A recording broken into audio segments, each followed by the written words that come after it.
नमस्कार। पिछले वीडियो में मैंने बताया था बच्चों को कैसे हम पढ़ाएं, कैसे शिक्षा दें। जहाँ पे मैंने आपको बताया था कि मैं इसके आगे भी एक वीडियो बनाकर ये बताने की कोशिश करूँगा कि किस फेज में बच्चे को किस तरह की शिक्षा दी जानी चाहिए और कब उसका वास्तविक शिक्षा की उम्र शुरू होती है।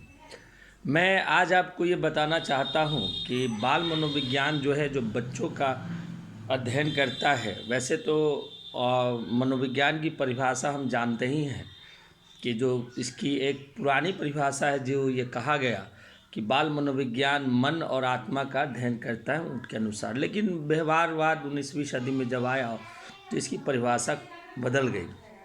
अब इसने ये यहाँ तक नहीं सीमित मानता है कि सिर्फ व्यवहार ये उसके आत्मा और मन का विज्ञान है, बल्कि ये कहता है कि ये व्यवहार का ही विज्ञान है, जो व्यक्ति के व्यवहार को देखता है और उसमें उपस्थित उद्दीपन के प्रति जो प्रक्रिया होती है उसका वो अध्ययन करता है। इसी परिप्रेक्ष्य में बच्चा जो है एक समाज का एक बहुत बड़ा फैक्टर है, तो हम उसका मनोवैज्ञानिक दृष्टिकोण से उसको अध्ययन करते हैं। सबसे पहले कि कोई भी अगर सब्जेक्ट है, विषय है, तो प्रैक्टिकल का होना अलग होता है जब तक कि उसमें थ्योरी ना हो। मैं आपको एक थ्योरी भी बताऊंगा जो मनोविज्ञान के बहुत सुप्रसिद्ध मनोवैज्ञानिक हैं, जीन पियाजे। जीन पियाजे ने कहा है कि जो बच्चों का जो विकास होता है वह संवेदनात्मक विकास होता है।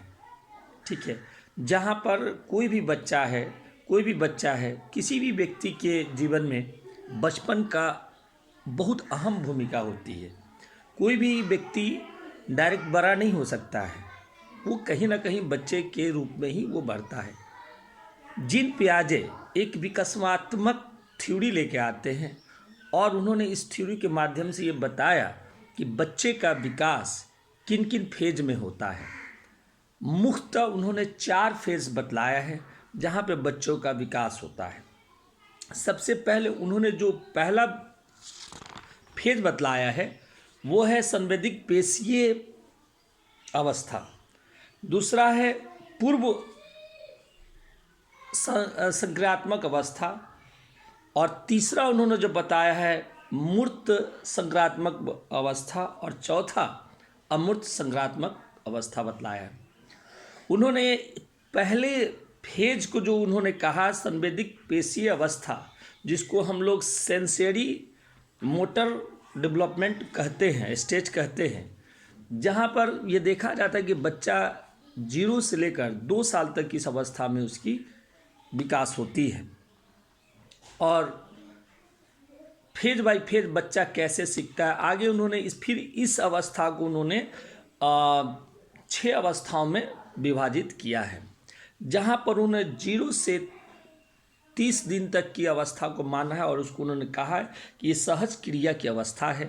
दूसरा उन्होंने कहा है कि प्रमुख वृत्तीय जो अभिक्रिया है उसका 1 से लेकर 3 माह तक होता है और तीसरा गौण वृत्तीय अवस्था 4 से लेकर 6 माह तक। चौथा है पांचवा है तृतीय वृत्तीय अनुशासिकी की अवस्था जो 7 से 11 से 18 माह तक होता है। फिर उन्होंने जो छठा माना है मानसिक सहयोग द्वारा सीखने की प्रक्रिया, जो 18 माह से लेकर 24 माह तक रहता है। तो आज हमने आपके सामने जीन पियाजे का सेंसरी मोटर्स थ्योरी को मैंने रखा है, उनके एक भाग को बतलाया है। मैं नेक्स्ट वीडियो में आपको पुनः उनके इसके दूसरे स्टेज को मैं बतलाऊंगा। मैं आपसे कहूँगा कि अगर बच्चे से संबंधित कोई समस्या है तो आप हमारे यूट्यूब पर मैसेज करें और फेसबुक पर मैसेज करें। मैं कोशिश करूँगा कि आपकी उन समस्याओं का प्रॉब्लम्स का मैं आपका जवाब दूँ। जय हिंद।